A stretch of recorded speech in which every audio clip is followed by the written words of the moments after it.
vamos a, de cierta manera, concluir toda la parte ANOVA, toda la parte de diseño de experimentos, y vamos a concluir con algo importante que se conoce como el principio de jerarquía, que entonces es lo que algunos también ya se han preguntado, y es, bueno, yo, digamos, determino algunos factores no relevantes y cómo los dejo ahí o los elimino de mi diseño de experimentos, ¿listo? Entonces, pues, vamos a contestar eso. Pero primero concluyamos con esta parte de el caso 7, múltiples factores de ANOVA. Lo que hemos visto hasta el momento es, digamos, análisis de ANOVA de un factor, dos factores, ¿cierto? La interacción del factor A y del B, ¿cierto? Y ahora vamos a introducir un nuevo factor, el factor C. De aquí en adelante, pues uno puede meter todos los factores que necesite, teniendo en cuenta que necesita, si quiere mirar interacciones, otras cosas más complejas, necesita pues datos suficientes para hacer esos cálculos. Entonces, bueno, digamos, nosotros hasta el curso vamos a quedar en tres factores, que va a ser, digamos, factor A, factor B, factor C, la interacción doble entre cada uno de ellos. Entonces, fíjense, vamos a tener A, B, A, C, B, C, y la interacción triple entre los tres. O sea, es en otras palabras como si dijéramos, bueno, hay unos individuos que les doy el nivel 1 de A, el nivel 1 de C y el nivel 1 de B. Y me va a preguntar, ¿será que todas esas combinaciones tan complejas entre todos los niveles es diferente para la respuesta o no lo es? Y pues obviamente entonces ahí montamos nuestra norma. Entonces, en este caso vamos a preguntarnos, ¿influye alguno de los factores y o las interacciones sobre la variable de interés? Entonces, bueno, aquí ya nos podemos preguntar todo, ¿no? A, B, C, A, B, bueno, las dobles o las triples. Todo este tipo de interacciones. Y todo eso lo vamos a montar de la misma manera que lo hemos hecho. Llegando al punto en que necesitamos una variable que se distribuya como una f, comparándola con un punto crítico en una distribución determinada y pues concluyendo si podemos rechazar o no la prueba de hipótesis. Entonces, un ejemplo, digamos, podría ser, si quiere ver si el rendimiento de un deportista varía dependiendo del tipo de rutina, tipo de nutrición y tipo de calidad de sueño. Entonces, aquí vamos a tener, por ejemplo, un tipo de rutina dos niveles, cardio y resistencia, tipo de nutrición, ácidos grasos, carbohidratos y proteínas, y calidad de sueño buena o mala, ¿cierto? Entonces, uno se podría preguntar, ¿será que en los individuos que están sometidos a proteína con tipo de rutina, resistencia y buena calidad de sueño va a ser mejor o peor o va a ser diferente entre cada uno de estos combinaciones de niveles? Esa puede llegar a ser una pregunta de interés y con la cual uno puede llegar a tomar decisiones. Respecto a la notación, en este caso, digamos ya con múltiples factores, entonces, que va a ser esta parte, nuestra parte aquí de la derecha, vamos a incluir un nuevo subíndice, el subíndice L. Entonces, fíjense que pasamos del JJK, que decíamos que esta era una persona, ahora pasamos al JJKL, ¿cierto? Entonces, este JJKL va a ser la representación numérica de la medición que nosotros hagamos sobre el individuo, temperatura, longitud, rendimiento, concentración, lo que sea que queramos medir, va a estar representada por esta unidad, JJKL. ¿Y qué va a hacer? Entonces vamos a decir que este JJKL va a corresponder a la enésima observación del késimo nivel, del factor C, del j-ésimo nivel, del factor B, del i-ésimo nivel, del factor A. ¿Listo? Entonces, eso, acuérdense siempre, va a ser una persona a la cual le vamos a tomar una medición y pues esa JJK es el valor numérico que vamos a incluir en nuestra tabla. Hasta el momento nosotros habíamos tratado tablas 2D, ¿cierto? Y pues digamos relativamente es fácil porque uno dice, ah, bueno, las columnas era el factor A, las filas era el factor B, ¿cierto? Y ya, y las interacciones pues eran las celditas. Ahora vamos a introducir un factor C y este factor C pues digamos lo que nos va a hacer es meter una dimensión más que digamos sería ya no una tabla 2D sino un cubo. Entonces fíjense cómo tenemos ahora nuestro cubo. Tenemos el factor A que digamos podrían ser aquí las columnas, aunque en verdad esto sería de la siguiente manera. Sería digamos el nivel 3 de A corresponde a todo este cuadrante, ¿listo? A todo este cuadrante. Aquí lo pinto. De acá hasta acá atrás, como si cogiéramos todo este pedazo, todo este cajón y lo separáramos. Todo ese cajón separado corresponde al nivel 3 del factor A. y podemos hacer lo siguiente para el nivel I, nivel 1 de A. Digamos, con eso vamos a tener los individuos que fueron exclusivamente sometidos al factor A y evaluar. Entonces podemos luego hacer la comparación de medias entre los niveles del factor A.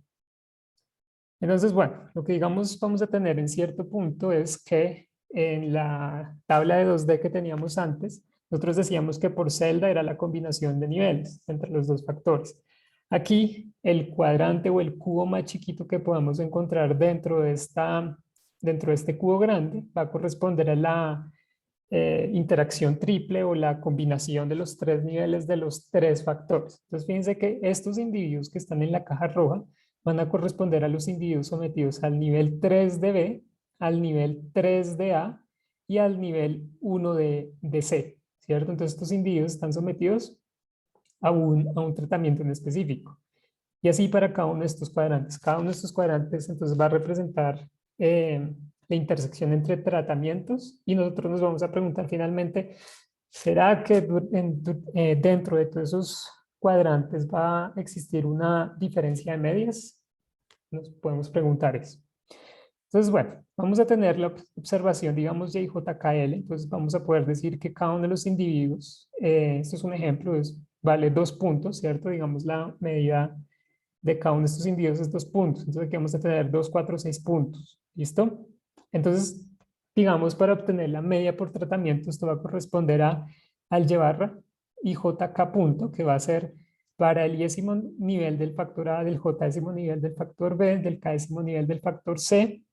Quiero encontrar la media, ¿cierto? De un cuadrante en específico. Entonces, lo que principalmente tengo que hacer es contar o sumar los valores aquí internos, o sea, un promedio tal cual dentro de esta celda y dividirlos por el total de términos que yo tengo. Entonces, aquí el ejemplo es, fíjense, si me están pidiendo el llevar a 331 punto, entonces me están diciendo, bueno, el nivel 3 de A, el nivel 3 de B y el nivel 1 de C. Entonces, lo que tengo que hacer es sumar el valor de cada uno de estos individuos y dividir por el total de individuos pues, que tenga. Entonces sería 246 sobre 3, pues bueno, eso me da 2. ¿Listo?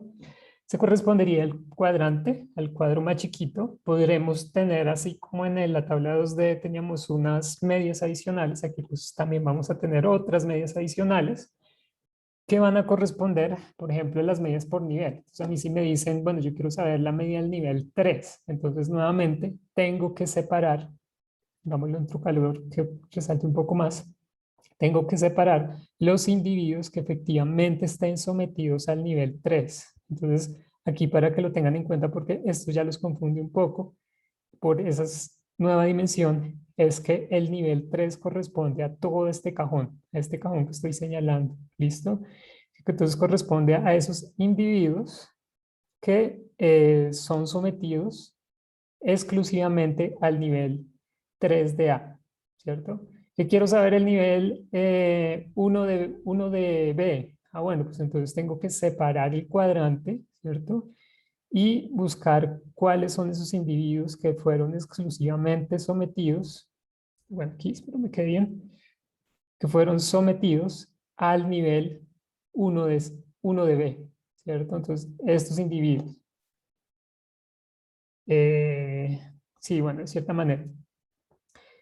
Y entonces, en ese caso, pues voy a tener medias específicas. Fíjense entonces que aquí voy a tener el, por ejemplo, el Bro, señor.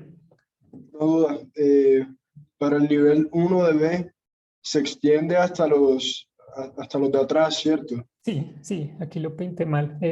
Se me fue, pero entonces sí, sería todo este cajón de acá atrás. Ok, Bueno, ok. este Sí, cajón de sí, aquí sí. atrás. Para aclarar, para aclarar. Sí, Gracias. vale, listo. Entonces vamos a tener eso. Para entonces, digamos, niveles específicos vamos a tener, bueno, aquí yo lo pinté como para los de A, entonces van a ser como esas columnas, para los de B serían estas filas y para los de C serían las columnas de este costado. Entonces, para también que lo tengan en cuenta. Y bueno, digamos, si por ejemplo nos dicen el llevar a punto, punto, 3 punto, ¿cierto? Si cada, digamos, aquí individuo en negro vale 2 puntos y individuo en gris vale 1 punto. Entonces, bueno, lo que yo tengo que hacer es este tipo de sumatoria. Tengo que identificar cuántos individuos van a haber por ese cuadrante que yo estoy separando. En este caso me están preguntando por el nivel 3 de C, ¿cierto? Entonces me están preguntando por esta caja de acá atrás. ¿Y cuántos individuos vienen entonces en cada una de estas cajas? Pues bueno, bueno, estos 3 individuos, y por cada una de las cajas va a haber, en ese cuadrante van a haber A por B cajas. ¿Listo? Entonces, A por B cajas van a contener estos 3 individuos. Entonces, pues bueno, finalmente yo voy a terminar realizando este cálculo que sería 2, 4 tercios. ¿Listo? Ese, digamos, podría ser la media por nivel. También tendríamos la media un poco más restringida, que sería como la combinación de 2 niveles, que sería como la interacción doble, en la que me van a preguntar y barra y j punto punto, o y barra y punto k punto, o y barra punto j k punto, ¿cierto? Entonces, por ejemplo, me podrían preguntar cuál es la media de y barra punto 1, 1 punto. Entonces me están diciendo, bueno, quiero saber la media del nivel a los que les doy 1 de B y 1 de C, ¿cierto? Entonces va a ser este cajón que está señalado acá. En este caso, pues bueno, nuevamente entonces tengo que individualizar cuántos individuos voy a tener dentro de cada uno de estos niveles, ¿cierto? Entonces, fíjense que aquí en este cajón voy a tener n individuos, en este siguiente voy a tener n individuos y en este siguiente voy a tener n individuos. Entonces, lo que estoy haciendo es, fíjense, A por n. Estoy recorriendo los niveles de A y dentro de cada uno de esos niveles estoy mirando cuántos individuos tengo. Y lo mismo entonces aquí arriba sería A por el número de individuos que voy a tener en cada uno de esos cajoncitos, ¿cierto? Entonces aquí voy a tener A por cada uno de esos individuos, A por cada uno de esos individuos y A por cada uno de esos individuos, refiriéndome al valor que tienen a los cuales yo les medí. ¿Listo? Entonces esto son valores medidos. Y la media general es más fácil, porque es el recorra todos los niveles de A, recorra todos los niveles de B, recorra todos los niveles de C, y dentro de cada uno de los cajones, entonces, sume el valor que voy a tener para cada uno de los individuos. Entonces, esto pues finalmente va a terminar concluyendo en, voy a recorrer todo, ¿cierto? Todos los individuos, y voy a ir sumando lo que cada individuo me va aportando en cada una de las celdas. Entonces, finalmente esto, pues es lo que siempre hemos hecho, es coja todos los datos, súmelos y divídalos por el total. Digamos, para eso no hay pierde de cuál es la media del promedio general. Con esas sumas, entonces lo que nosotros vamos a hacer es responder la pregunta de ¿alguno de esos factores influye? O efectivamente, pues no es necesario realizar la partición por los factores que estamos realizando. O también en otras palabras, los factores influyen o no influyen. O en otras palabras, hay alguna media dentro de esos tratamientos a los que yo estoy sometiendo a los individuos que da una diferencia o no la está dando. ¿Listo? Entonces, finalmente para todos. Las sumas de cuadrados, como se pueden dar cuenta, se extienden bastante. O sea, fíjense, arrancamos con esto. Arrancamos con la suma de cuadrados de A y luego fuimos adicionando términos, esperando que estos nuevos factores también me ayudaran a explicar esa variabilidad en la variable interés. Entonces, fíjense, tenemos el factor A, el factor B, el factor C, tenemos las interacciones dobles, ¿cierto? Aquí fíjense que AB es lo mismo que BA, ¿cierto? Entonces, por eso solo se pone el término AB, AC y BC, y la interacción triple, ¿listo? En la que nuevamente voy a medir si el tipo de rutina, el tipo de calidad de sueño y el tipo de comida conjuntamente alteran la respuesta dentro de los individuos, ¿listo? Y bueno, y ahorita vamos a darle un papel nuevamente protagónico a este señor, explicando cómo vamos a seleccionar el modelo final una vez identificamos qué factores y cuáles no son significativos.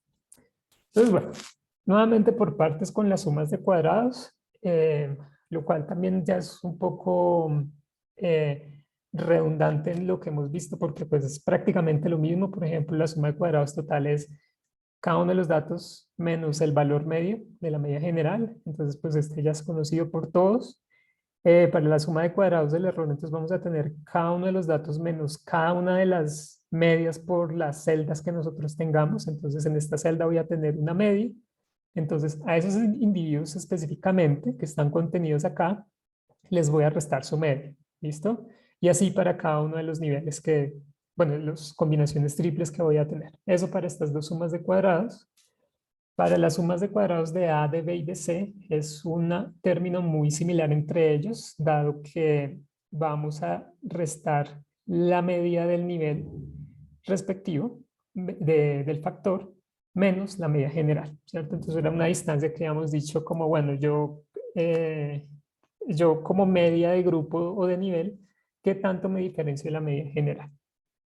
Y existirán métodos abreviados que ya en su tarea ustedes han comenzado a usar y es como, bueno, yo no tengo que hacer todas estas sumas. Puedo hacer la sumatoria de uno de I igual a 1 hasta A de este producto, B por C por E.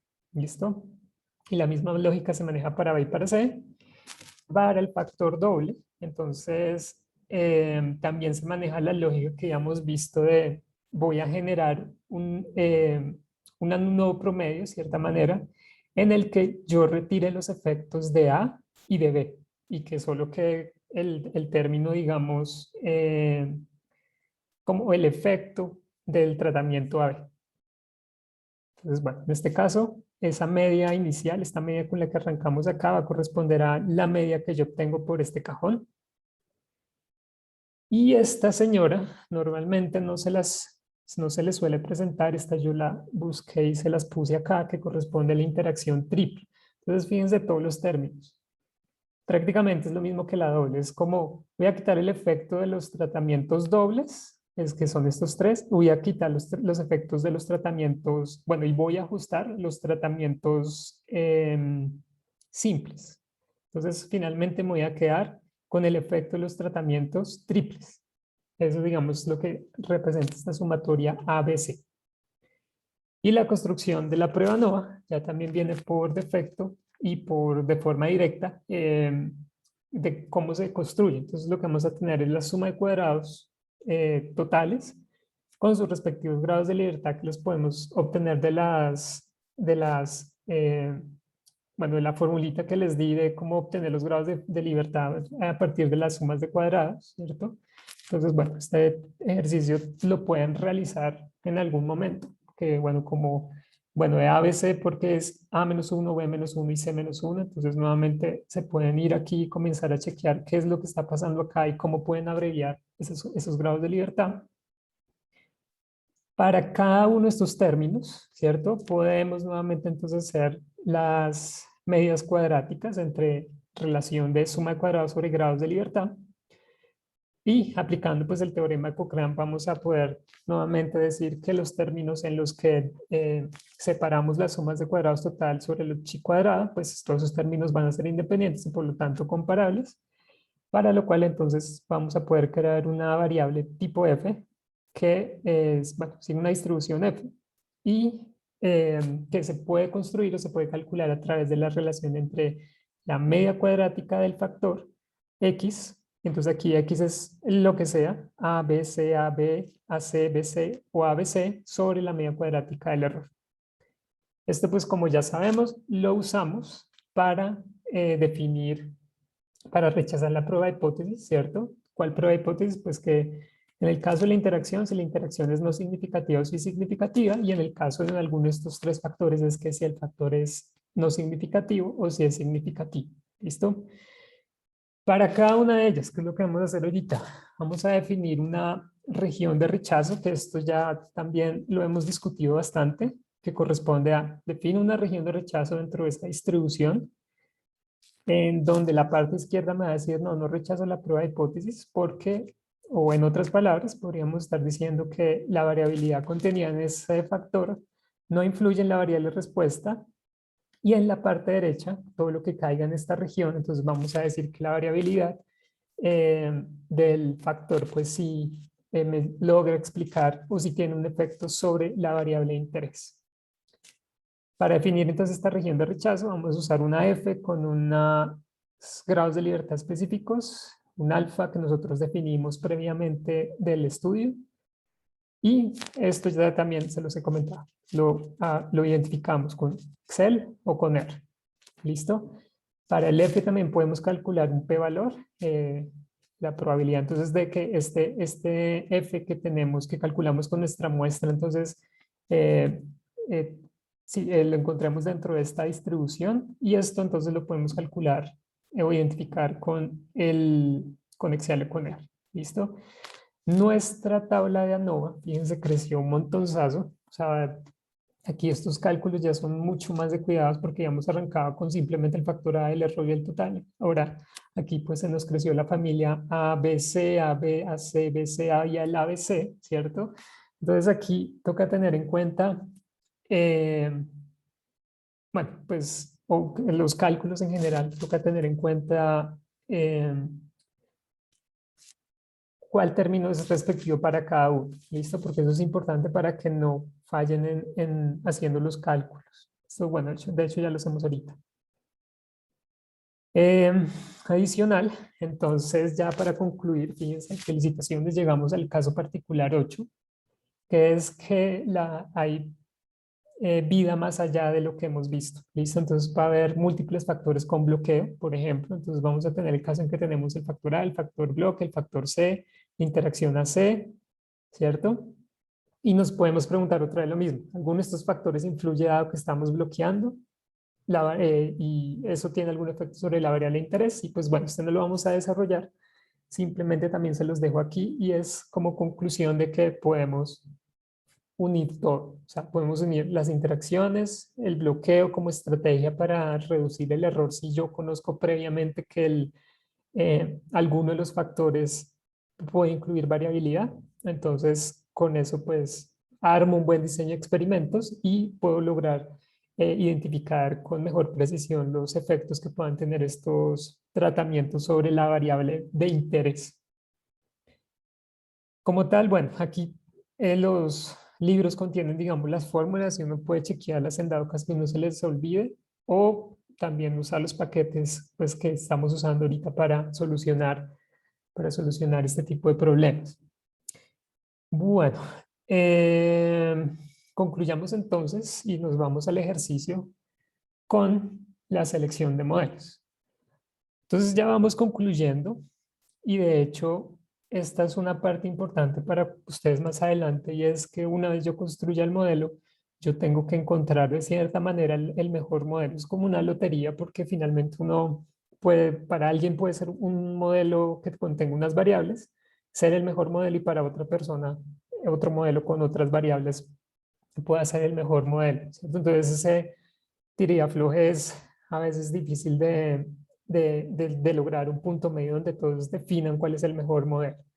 Pero bueno, aquí en ANOVA vamos a dar nuestros primeros pinitos para seleccionar los modelos con los que finalmente tenemos que concluir el diseño de experimentos y decir y poder comenzar a tomar decisiones. ¿Listo? Entonces, bueno, aquí la pregunta es, nosotros, digamos, identificamos que alguna de las, digamos, teníamos un experimento de dos factores con la interacción, ¿cierto? Teníamos A, B y AB. Digamos, nosotros decíamos, bueno, identificamos que A es significativo, B es significativo, o sea, check aquí, check acá, pero la interacción no lo es. Entonces nosotros pensamos, bueno, ¿y qué hago cuando la interacción es no significativa? Cuando eso ocurre, entonces lo más intuitivo y lógico y que está correcto es, pues este señor yo lo saco, lo elimino, ya no lo pongo en mi problema y se lo devuelvo al error.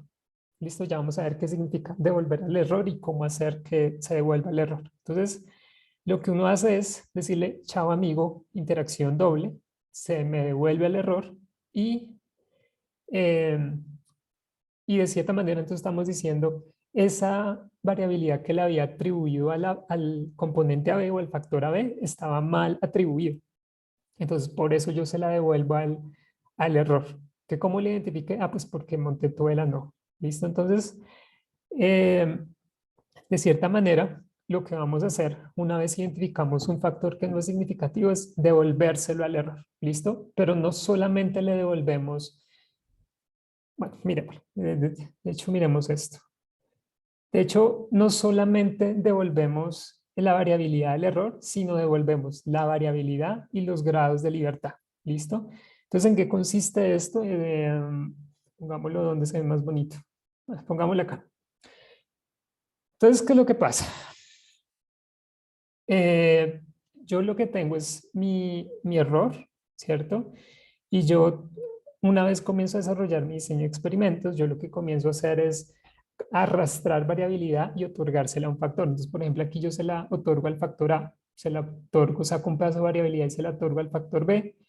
Como hay interacción, entonces se le otorgo al factor AB. Como hay un factor C, entonces se le otorgo al factor C. Como hay, pues, todos estos tipos de interacciones, entonces yo se lo puedo dar al factor AB, al factor AC, al factor BC y a la interacción triple. ¿Listo? Yo se le puedo sacar toda esa variabilidad y darse del error y dársela a los otros factores, ¿cierto? Entonces, la intención es que yo use de cierta manera un principio que me ayude a identificar qué dejo y qué quito cuando identifico qué es y qué no es significativo. Entonces, espérenme si lo tengo más bonito acá. Bueno, entonces la regla viene de la siguiente manera.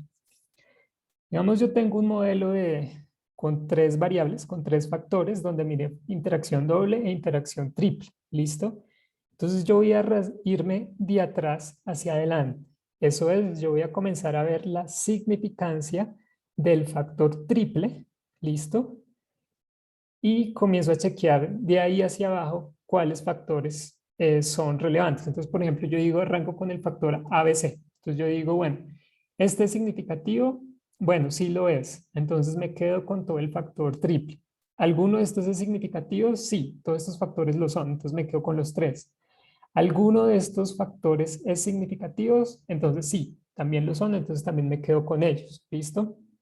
Puede darse el caso en que el factor ABC no sea significativo, pero todos estos sí lo sean. Entonces, cuando lo sean, yo me quedo pues con todo este conjunto de variables y me saco el factor ABC, digamos, o sea, lo elimino, lo elimino.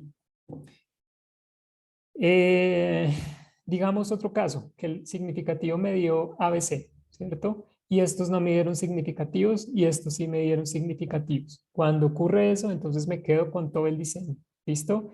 La intención es que si, por ejemplo, este me dio no significativo, digamos, tachémoslo acá, este me dio no significativo, este me dio no significativo y este me dio no significativo, entonces el principio de jerarquía me va a decir, elimine este, ahora me paso a las interacciones dobles, las reviso cuál me dio no significativo, entonces de estas 3, esta no, entonces yo elimino esta, ¿cierto? Y para esta, entonces no la voy a eliminar. ¿Por qué no la voy a eliminar? Porque si hay una interacción que sí me es significativa con esa variable. Entonces, lo que yo voy a hacer es incluir las 3 simples con las dobles que me hayan dado significativas. ¿Listo? Digamos, en eso consiste el principio de jerarquía. Me voy desde lo más complejo, evaluando lo más complejo, entonces las interacciones triples, interacciones dobles y factores individuales. Y en cada caso, pues voy verificando cuál de ellas es relevante o no incluirlas. Entonces, si esta no me dio, entonces me deshago de ella. Y en las interacciones dobles, entonces comienzo a evaluar cuál de ellas es significativa y cuál no. Por ejemplo, también me hubiera podido dar este caso. A ver, AB y BC me dio no significativo y B tampoco me dio no significativo. Entonces, como B por ningún lado es significativo, entonces pues chao el amigo, todo esto se va, ¿cierto? Y solo me quedo con lo que es realmente significativo, A, C y AC. Vamos, ese es el principio de jerarquía. ¿Qué hago? ¿Cómo es eso de que elimino y que no sé qué y que sí sé cuántas? Pues de hecho, lo que se hace en el principio de jerarquía es lo siguiente. Entonces ahora sí me devuelvo acá. Lo que hago es lo siguiente. Voy a tener la media cuadrática del error, o bueno, en principio voy a tener es más bien la suma de cuadrados que yo tengo inicialmente, le voy a volver a sumar el factor, la suma de cuadrados del factor que digamos me dio no significativo. Entonces, por ejemplo, si este me dio no significativo, entonces vuelvo y se lo sumo. Y hago lo mismo con sus grados de libertad. Grados de libertad del error más grados de libertad del factor no significativo. O sea, eso es devolverle la variabilidad al error. Entonces, es como decirle, tomé prestado un pedazo de variabilidad que la atribuí mal, entonces se la devuelvo con la suma de cuadrados y con los grados de libertad. ¿Listo? Entonces, al calcular en la media cuadrática, pues me va a dar una media cuadrática. Esto es lo que está representando aquí en esta ecuación. Esto es en esta ecuación prácticamente. Que yo le devuelvo la suma de cuadrados y le devuelvo los grados de libertad.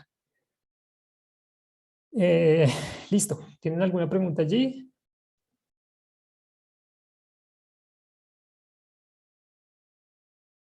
¿O todo ok?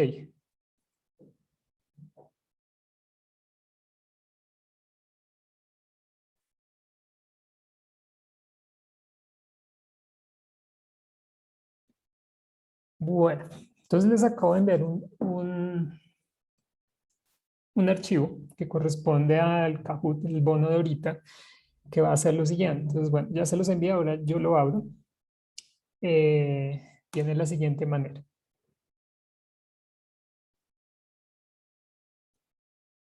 Carajo.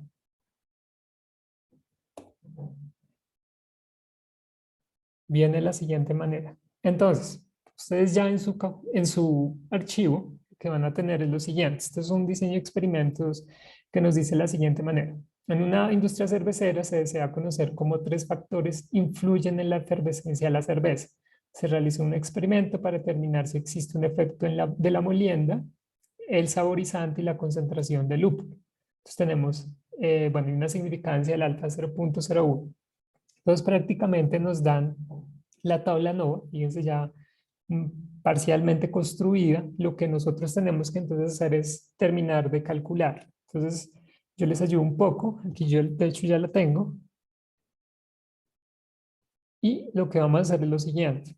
Entonces, por ejemplo, para molienda, entonces nos dan las sumas de cuadrados, un grado de libertad, la media cuadrática es la relación entre, pues, esto es suma de cuadrados sobre los grados de libertad, ¿cierto? El F, entonces, va a ser la relación entre la media cuadrática y este residual. Entonces, ese residual no lo tenemos, la media cuadrática del error no lo tenemos, entonces tenemos que calcular. ¿Alguna idea o me podrían decir el valor? ¿Cómo calcularían esa media cuadrática del error?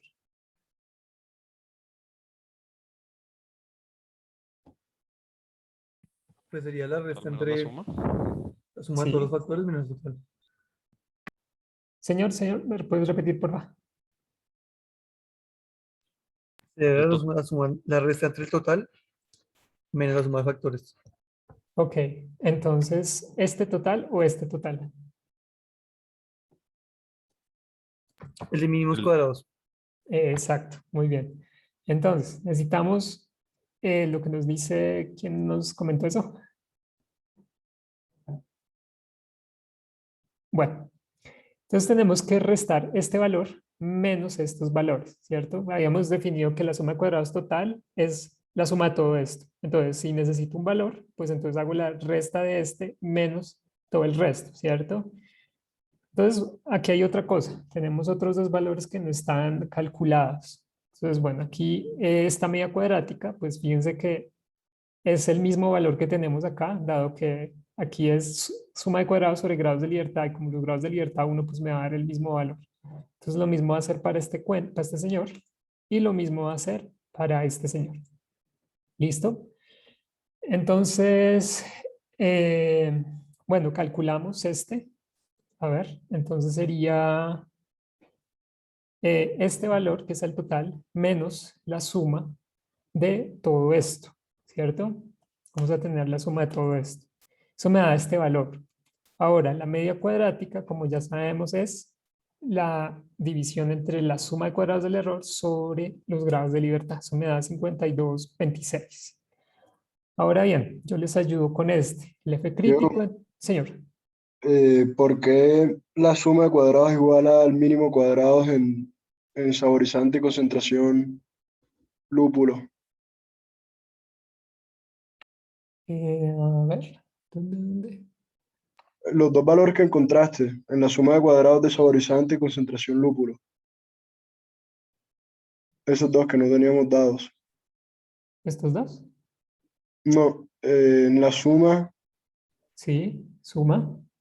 de saborizante. Sí, 703. Ese. O sea, ¿por qué pusiste 703? Ah, ok, ok. ¿Qué es lo que ocurre? Entonces nosotros para calcular la media cuadrática, digamos, no nos dieron ninguno de estos valores, ¿cierto?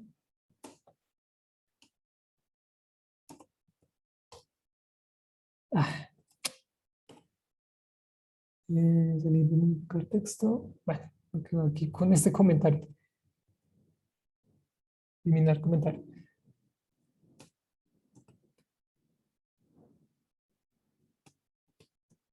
Listo. Entonces, ¿qué es lo que vamos a tener? Que no nos dieron ninguno de estos valores. Entonces, pero sí nos dieron estos. Entonces, uno sabe que para calcular la media cuadrática del error, necesita calcular la suma de cuadrados del error sobre sus grados de libertad. Y pues eso me va a dar 0 punto y tanto. Lo mismo para este, ¿cierto? Lo mismo para el siguiente, para todos. Si aquí, digamos, los grados de libertad hubieran sido 2, entonces, pues, al yo hacer la división, pues, va a ser suma de cuadrados sobre grados de libertad y, pues, me daría en este caso 12,94. Pero bueno, como en este caso, entonces, vamos a tener que va a corresponder exactamente al mismo valor. ¿Por qué grados de libertad 1? Pues eso quiere decir que teníamos dos niveles, ¿cierto? Si recordamos, eso sería como la resta entre cuántas medias tendría por nivel del factor. Serían dos medias menos una media general. Y entonces, digamos, por eso nos da uno en este caso. O sea, prácticamente aquí nos están diciendo hay dos medias por cada grupo. Entonces, al hacer 2 menos uno, pues nos da 1. ¿Sí? Dale, gracias. Sí, sí, Vale. ya. Entendido. Profe, disculpe, y otra preguntita, el residual de la media cuadrática, ¿cómo es que lo obtuvo? A través entonces vamos a tener lo mismo que es el caso para los demás, sería suma de cuadrados sobre grados de libertad del error. Y ese pues me da 52,59. ¿Listo? Listo, profe, gracias. Vale. F, el F de siempre. Entonces, la relación entre las cajas. Caja del factor sobre la caja de los residuales o la caja del error. Bueno, usted lo fijo y eso me da pues estos valores que tenemos acá. ¿Listo? Adicional, el p-valor. Entonces, bueno, aquí ya no lo calcularon, pero nosotros nos acordamos que usamos la... vuelve la distribución. Sí, entonces nosotros usamos esta función de distribución f con la derecha, en donde le damos el valor del f que calculamos, los grados de libertad que van a corresponder a los grados de libertad del numerador y del denominador que van a ser los del error. Entonces también lo fijamos igual. Para los demás, ¿cierto? Para el punto crítico. Entonces, para el punto crítico vamos a tener lo siguiente. Vamos a tener la función inversa, ¿cierto? La probabilidad, nos están diciendo 0,01. Entonces aquí no es el famoso 0,05, sino la que nos están pidiendo. Entonces 0,01. Los grados de libertad del numerador, estos. Los grados de libertad del denominador, estos, ¿cierto? Que son los del error. Y bueno, y ponemos enter y nos va a botar un valor. Entonces la que ustedes tienen que hacer es, porfa, terminen de completar esta tabla, encuentren cuáles factores serían los que ustedes permitirían aquí, o sea, cuáles identificarían como que son significativos o no. Y de acuerdo a eso, entonces pues ya hacemos el Kahoot, el bono. Son 2:40, 2:43. Estará, yo creo que bien. Profe, ¿me recuerda la fórmula de ese F crítico, por favor? Es que no alcancé a verla. Listo. Entonces, inversa F con la derecha.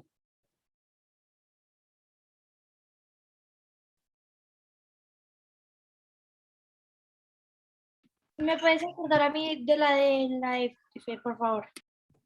Señora, perdóname. ¿Puedes repetir cómo encontraste F un segundo, por favor? El F, vale, listo. Entonces, nuevamente pones media cuadrática del factor correspondiente sobre la media cuadrática del error. ¿Listo? Gracias. Como todas estas van sobre el error, entonces les recomiendo que fijen esta celda con F4. Bueno, en Windows. Y bajan y bueno, todas van a quedar divididas por el cosito del error. Profe, y en ese F crítico, la probabilidad que utilizamos, que nos pide la fórmula, es la del p-value, ¿cierto? No, la que nos pide la significancia es 0.01. O sea, nuevamente esa región donde necesitamos este punto crítico que necesitamos definir para poder decir si caigo acá o caigo acá, donde no rechazo o donde sí rechazo la prueba de hipótesis. Entonces ese alfa sería el 0.01 que nos dicen en el comienzo del ejercicio. Alfa igual a 0.01. Qué pena. ¿Y la de p-value cómo era? La de p-value. Entonces vamos a tener igual distribución de f con la derecha y vamos a poner entonces el valor del f y los grados de libertad numerador y denominador. También lo fijamos.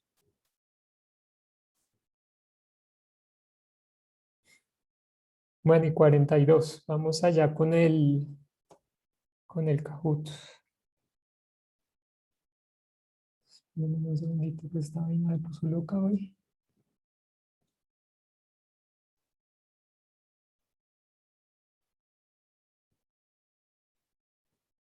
Si es este. Play. Entonces, porfa, lo de siempre.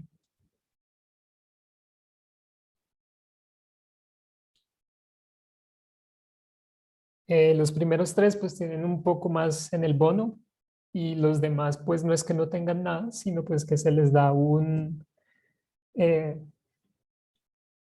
les da puntos por participar. Y lo otro es que porfa entren con su código porque así me queda más fácil asignarles la nota posterior.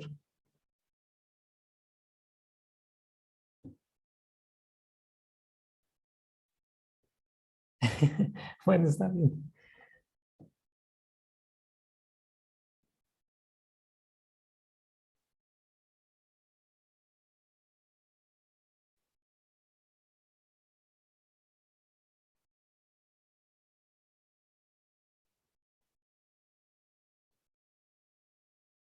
Bueno, la mitad.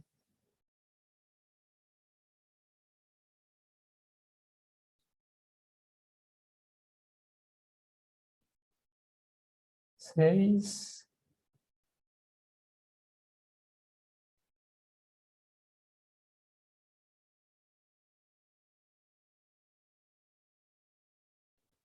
Bueno. A ver.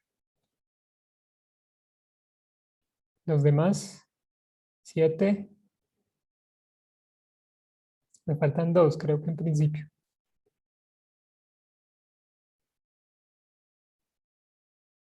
6. 6.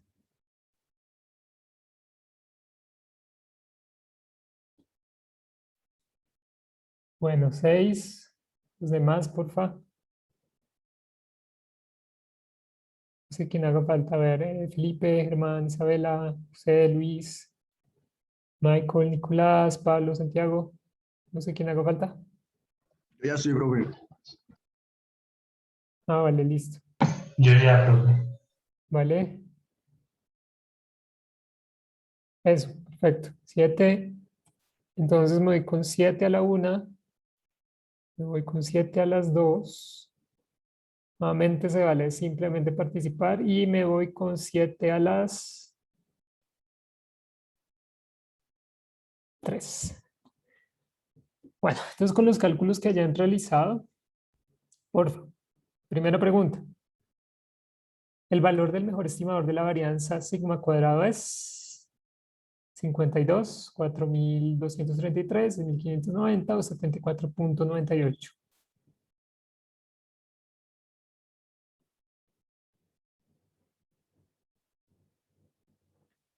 Bueno, sí, efectivamente es 52.26. ¿Cómo lo identifico? Pues es este valor, el de la media cuadrática del error. ¿Listo? La media cuadrática del error es el mejor estimador de la varianza. Siguiente, ahorita miramos resultados. Siguiente es el p-valor para la interacción saborizante concentración de lúpulo es 6 por 10 a la menos 1, 6,4 por 10 a la menos 2, 0.05, solo hay un dato por celda.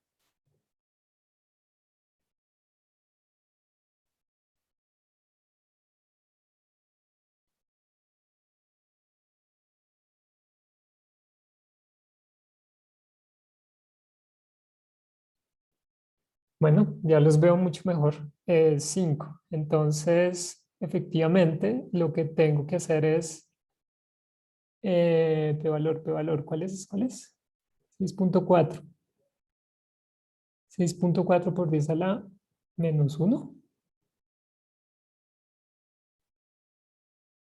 ¿Es este? Saborizante, concentración de lúpulo. Sí, es este. Entonces, fíjense, 6.4 por 10 a la menos 1. Entonces, este de acá. Siguiente.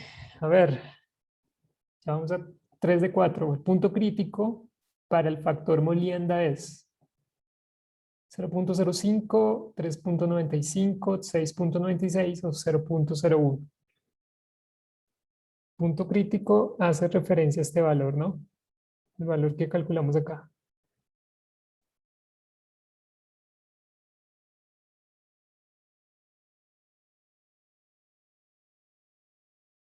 ¡Wow! ¡Qué bien! Todos bien.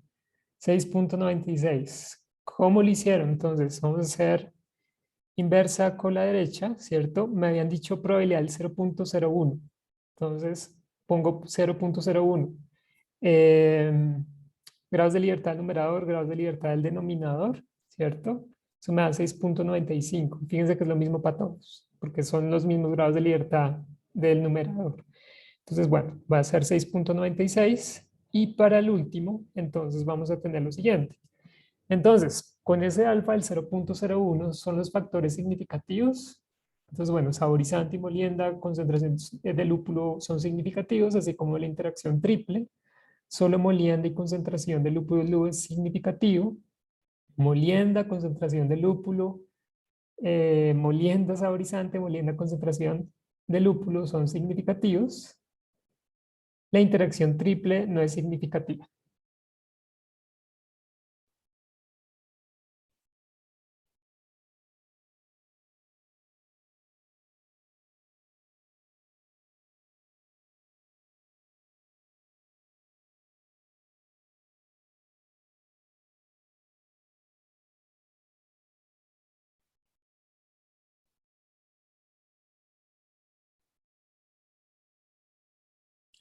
Súper. Bueno, ya los veo un poco mejor. Listo. Entonces, la primera.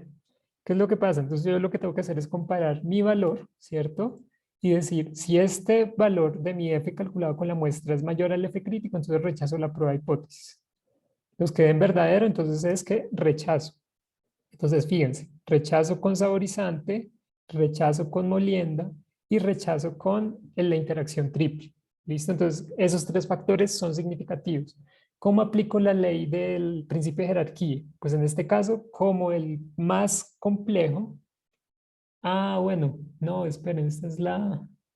Ah, sí, esta es la triple, esta es la triple. Entonces, y dio significativo, entonces me quedo con todos los niveles. ¿Qué pasa si esto me hubiera dado falso? Entonces, pues la elimino. ¿Qué es eliminarla? Entonces, eliminarla es hacer lo siguiente. Espérenme, control C. Listo. Eliminar es hacer lo siguiente. Yo cojo estos residuales,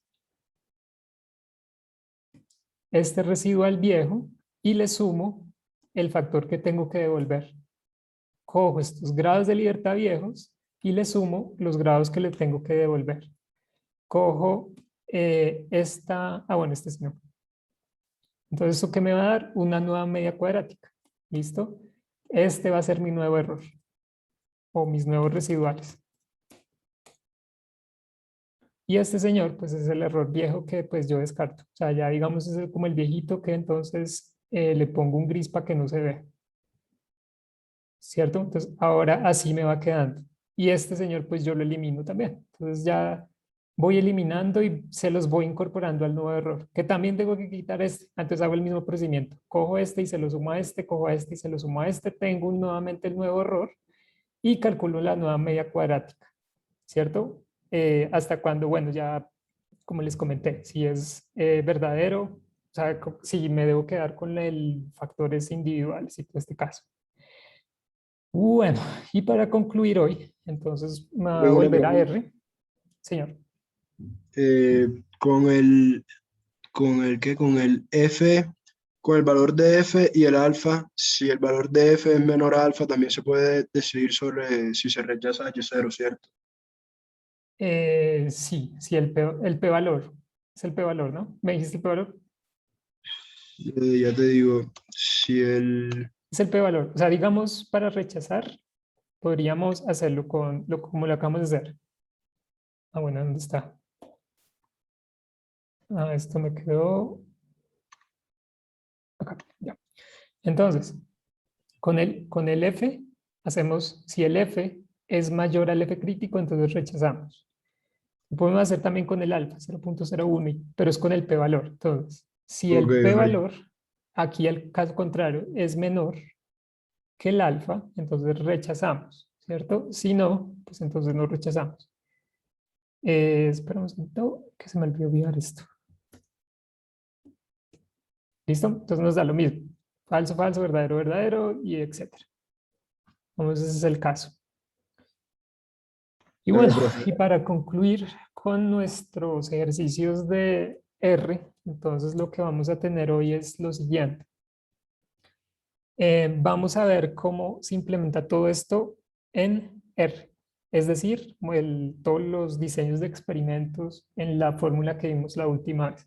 Para eso vamos a usar esta librería que se conoce como ISLR. Esta es de un paquete esto es de un libro muy bueno de estadística. Entonces aquí hay como un set de datos que pues, es bastante útil. Seguramente no lo van a tener porque toca instalarlo. Entonces para instalarlo van a usar esta función, que es la función por default en R para instalar paquetes. Entonces van a poner install.packages y entre paréntesis y entre comillas van a poner el nombre de la librería. Entonces en este caso la librería se llama ISLR. Ejecutan y eso R pues efectivamente entonces hace la instalación. Una vez hacen eso, entonces llaman la librería ya instalada, digamos, lo pueden comentar, lo pueden eliminar. Llaman esta librería, que entonces library y el nombre de la librería ya no hay necesidad de ponerle comillas, ISLR, y R hace pues todo el cuento, todo el cuento es que carga la librería y no nos arroja ningún error como de no está esa librería o pasó algo allí, ¿listo? Entonces, bueno, una vez cargada, o sea, que no nos sale ningún error acá, entonces esta librería tiene un set de datos, conjuntos de datos que uno puede buscar. Entonces, fíjense, yo puse el nombre de la librería, puse dos puntos y me aparecen como todos los datasets que tiene este libro, esta librería. Entonces, fíjense, tiene unos libros de auto, Caravan, Car Seats, etcétera, etcétera, etcétera. Nosotros hoy vamos a usar los datos que están en car seats. Entonces, yo lo que hice fue poner ISLR, dos puntos car seats, ¿cierto? Y pues la puedo imprimir, de hecho, puedo imprimir toda la librería, el conjunto de datos y fíjense, me bota todo esto, ¿cierto? Y yo para ver los nombres de las columnas, pues me tengo que subir toda la tabla. Entonces, la función que les había comentado la última vez es head los datos, entonces ouch. Él simplemente me imprime pues los valores que tengo allí para los primeros 6 datos de mis datasets. ¿Listo? Entonces, bueno. Lo otro es para no estar llamando esto a cada rato. Entonces, lo que vamos a hacer es asignárselo a una variable que le vamos a llamar datos. ¿Listo? Entonces, esta va a ser nuestra variable. Si verificamos datos pues va a ser nuevamente todos los conjuntos de datos. Entonces, nuevamente podemos hacer la inspección visual de los primeros 6 datos de ese conjunto de datos. Y luego podemos ir trabajando como nuestra ANOVA directamente. Entonces, por ejemplo, nos podemos preguntar, decir, bueno, decir lo siguiente. Entonces, si nuestra variable de interés es sales, ¿cómo así? Pues esta variable, sales, que está aquí de primeras, es una variable continua. Si esa es nuestra variable de interés y nuestro factor A es esta variable que se llama Shell-Veloc, que está acá, que es una variable, si se dan cuenta, categórica, tiene categorías, bad, good, medium. Entonces, la pregunta ¿es este factor significativo? En otras palabras, ese factor eh, tiene medias diferentes entre esos grupos. Entonces, es lo que vamos a indagar con la función A o B. Nuevamente, la función A o B, como primera entrada, recibe una fórmula, ¿cierto? Entonces, la fórmula viene de la siguiente manera. Inicialmente le vamos a dar la variable de interés. Entonces, nuestra variable de interés se llama sales. Luego, esta cosita que se llama virgulilla o vírgula. Y después le vamos a dar el factor por el cual queremos ver si es significativa o no ese factor. ¿Listo? Entonces, esta va a ser la primera entrada. Estamos diciendo que si al partir sales o ventas por las categorías de Shell-Veloc, nos va a dar significativa el factor o no. Y lo otro que tenemos que darle, súper importante, es que le estamos dando unos nombres, entonces él va a decir, bueno, ¿y yo dónde busco estos nombres? Estos nombres los va a buscar dentro de estos datos que acabamos de guardar, ¿listo? Entonces fíjense que datos, las columnas, o las columnas de datos van a corresponder pues a las variables que estamos llamando en esta fórmula, sales y Shell-Veloc. Entonces, bueno, digamos, lo podemos llamar ANOVA 1. Lo vamos a guardar allí y vamos a hacer el summary de ANOVA 1. ¿Listo? Entonces, cuando hacemos eso, pues él nos va a sacar toda la cuadro ANOVA sin necesidad de montar las sumas de cuadrados, las medias, los grados de libertad, y ya nos calcula todo. Entonces, fíjense, nos está diciendo que el factor Shell-Veloc tiene 2 grados de libertad, su suma de cuadrados es 1010, su media cuadrática es 504.8, su F el cálculo de la suma de cuadrados sobre los grados de libertad es 92.23, el p-valor es menor a 2 por 10 a la menos 6, ¿cierto? Y nos salen estos 3 asteriscos, que era lo que les decía la última vez, el código de significancia de R, que nos está diciendo, este p-valor cae entre unas significancias del 0 al 0.001. O sea, cae mucho más abajo del famoso 0.05 que nosotros siempre trabajamos. Entonces, pues ya con eso, o sea, viendo estos 3 asteriscos, uno de entrada dice, mi factor sí es significativo. ¿A qué alfa? Pues bueno, posiblemente yo puedo usar 0.001. Pero si me están pidiendo el 0.05, pues sigue siendo significativo porque mi p-valor es muy próximo a 0. Y pues es mucho menor al famoso 0.05. Entonces es significativo. Que me preguntan cuál es el mejor estimador de la varianza, pues entonces es este, 5.5. ¿Listo? Ahora, porfa, ustedes díganme si el factor US, este factor que está acá abajo, es significativo, teniendo en cuenta sales como variable de interés. Entonces me dicen si es significativo o no es significativo.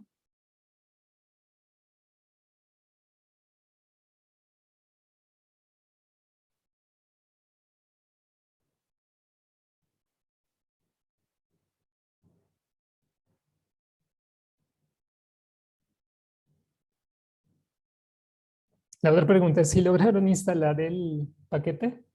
Yo creo que sí, este instala muy fácil.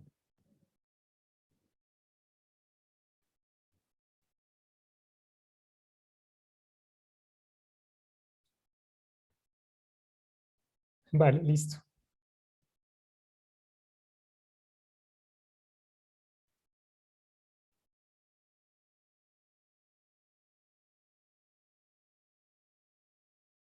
Bueno, ¿lo hago yo?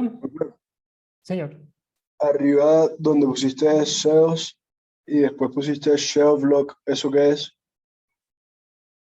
Esta ¿Está acá? Sí. Vale, listo. Entonces, ¿qué es lo que pasa? Nos están preguntando, esta variable sales es una variable continua, ¿cierto? Y esta variable shelvelock es una variable categórica, es como nuestro factor A, como el factor A que siempre ponemos acá, en esta tabla. O sea, nos están preguntando si al agrupar por el factor A nos va a dar significativa ese factor. Entonces, aquí vamos a poner siempre nuestra variable, o sea, prácticamente la estructura es A o B, variable de interés, vírgula, factor A. ¿Listo? Data igual a los datos de procedencia. ¿Listo? Entonces vamos a tener eso. Hagamos el ejemplo aquí del ANOVA 2, que va a ser A o B. Mi variable de interés es sales, una variable continua, y mi variable categórica, por la cual yo voy como a separar este grupo de sales que va a corresponder a US. Podemos inspeccionar, de hecho, US, entonces vamos a poner datos US, luego pongamos unique, famoso unique.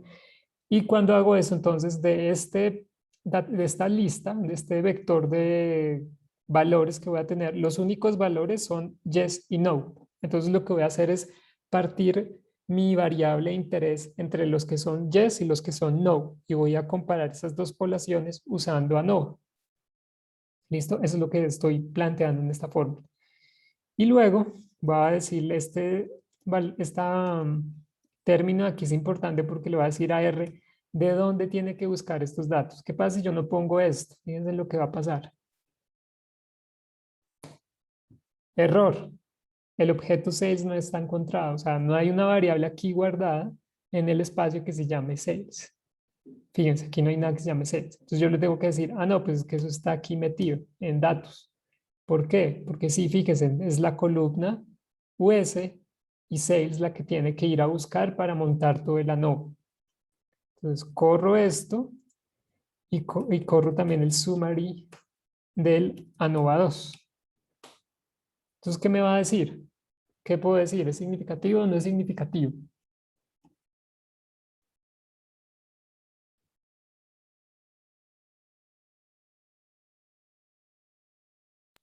Sí, sí es.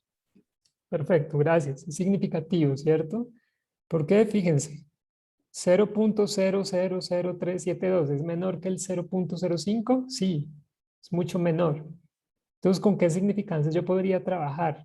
Pues miremos estos tres asteriscos. Estos tres asteriscos están entre 0.0, entre 0 y 0.001. O sea, mi valor, mi p-valor cae entre estos dos valores. O sea, yo puedo trabajar con un alfa del 0.001, ¿cierto? Puedo rechazar la hipótesis nula con una significancia del 0.001. Listo. El modelo aditivo. Entonces, el modelo aditivo viene de la siguiente manera. ANOVA 3. Vamos a una ANOVA 3. La ANOVA 3 entonces va a ser A o B. Mi variable de interés. Quiero partirla por la variable shelvelock. Y la variable US. Aquí, ¿qué estoy haciendo? Estoy montando una ANOVA de dos factores sin interacción. O sea, factor A, piensen como este como el factor A y este como el factor B. Entonces, ¿qué voy a tener? Aquí datos.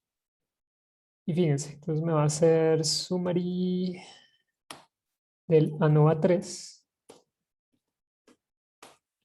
Y me va a decir, entonces, que pues es significativo, ¿cierto? Tanto los dos valores. Entonces, shelvelock significativo, sigue con su p-valor menor al 2 por 10 a la menos 16, y el US sigue también con un p-valor más pequeño. ¿Por qué va cambiando este p-valor? Porque el residual también va cambiando, porque estamos sacándole nuevamente variabilidad y se le estamos asignando a las variables de los factores. Entonces, por eso estos valores también van cambiando poco a poco.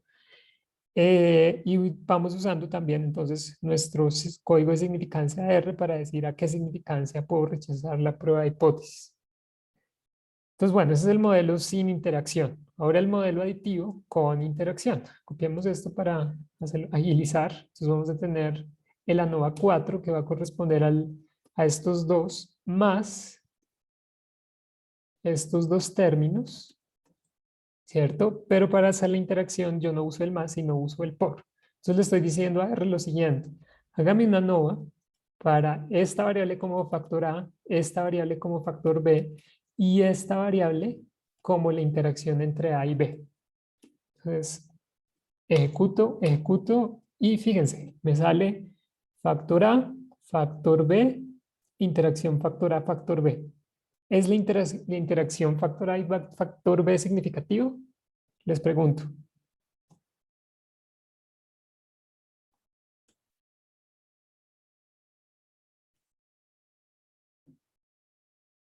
¿Es el factor A, factor B significativo?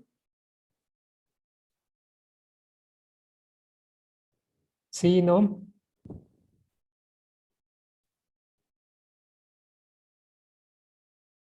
No, Ok, exacto. Gracias, Pablo, creo. Em, no, es no significativo. ¿Por qué? Entonces uno va y se chequea. Ah, este término es la interacción. ¿Qué valor, qué p-valor tiene? 0.323156. Entonces yo me pregunto, ¿0.323 es menor al alfa 0.05? Falso, no es mayor, no es menor, es mayor. Entonces no puedo rechazar la prueba de hipótesis. O sea, este factor es no significativo. ¿Listo? Digamos, así es como lo hacemos. Y lo otro, entonces hagamos una ANOVA 5 que corresponde a OE, donde tengo mi factor sales, donde tengo bueno, copiamos todo esto. Y tengo un tercer término. Entonces busquemos cuál puede ser ese tercer término. Ese tercer término va a ser otra variable categórica, urban. Entonces, bueno, lo voy a poner acá, más urban. Entonces voy a tener estos tres factores, ¿cierto? Individuales. Voy a tener los factores por parejas más, estos ya descansan, fíjense. Shell, Veloc, por urban, más urban por US, más la interacción triple. Entonces tengo que poner Shell, Veloc, por US, por urban. ¿Listo? Entonces, ¿qué estoy diciendo? R, por favor, hágame una ANOVA de tres factores donde me mire la interacción triple aquí señalada, la interacción doble para cada uno de ellos aquí señalados y las interacción y los factores individuales. Y listo. Entonces, nuevamente nos sale esto. Summary ANOVA 5. ANOVA 5. Y me sale un error porque puse una minúscula acá. Entonces, ¿qué va a tener? Va a tener lo siguiente. Fíjense, principio de jerarquía. ¿A quién dejo y a quién quito? ¿A quién dejo y a quién quito? Entonces, arranco desde atrás. Shell Veloc se me va, ¿cierto? Este es no significativo. Esta interacción doble tampoco es significativa. ¿Por qué? Porque fíjense, estos p-valores son mucho mayores al alfa. Esta interacción también se va. Esta interacción también se va. Entonces yo voy evaluando poco a poco eh, a quién voy sacando. ¿Listo? Hay una manera abreviada de hacer todo esto, que es medio, porque si se dieron cuenta es medio harto escribir todos esos nombres. Entonces vamos a nombrar esto ANOVA 6, que va a ser de la siguiente manera. Fíjense cómo me abrevio todos estos términos hartos de poner en solo esto. Solo dejo como de cierta manera la interacción triple. El factor A, el factor B y el factor C. Y fíjense en lo que hace R. Súper intuitivo. ¿Sí ven? Por eso es muy útil usar R. Es muy intuitivo. Yo le estoy diciendo, hágame el ANOVA para estos tres. Entonces él evalúa término por término, interacción doble, interacción triple. Pero como tenemos que aplicar principio de jerarquía, entonces tenemos que ir sacando término por término, ¿cierto? Entonces miremos. Esto llamémoslo ANOVA 7. Ah, copié lo que no era.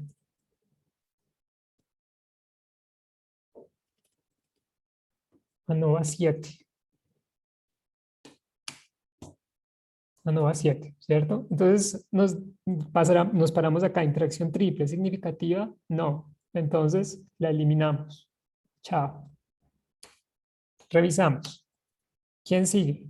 Interacción doble Urban US. ¿Significativa? No. Chao. Siguiente. Interacción. Aquí esperen un segundito. Interacción Shell-Veloc Urban. ¿Significativa? No. Chao. Siguiente. Interacción doble Shell-Veloc US. ¿Significativo? Tampoco. Entonces, siguiente, Urban, significativo, tampoco. Y ya, nos tendríamos que haber quedado con el modelo que trabajamos inicialmente. O sea, el modelo aditivo, que solo contempla factor A y factor B. O bueno, factor Shell-Veloc y factor US. ¿Listo? Entonces, digamos así se aplica el principio de jerarquía. Ya para las próximas clases vamos a trabajar con datos también así como de paquete, de librería y datos que yo les voy a pasar. Entonces, ahí les voy a ir explicando alguna que otra cosa adicional. Por ahora, pues no es más por hoy. Entonces...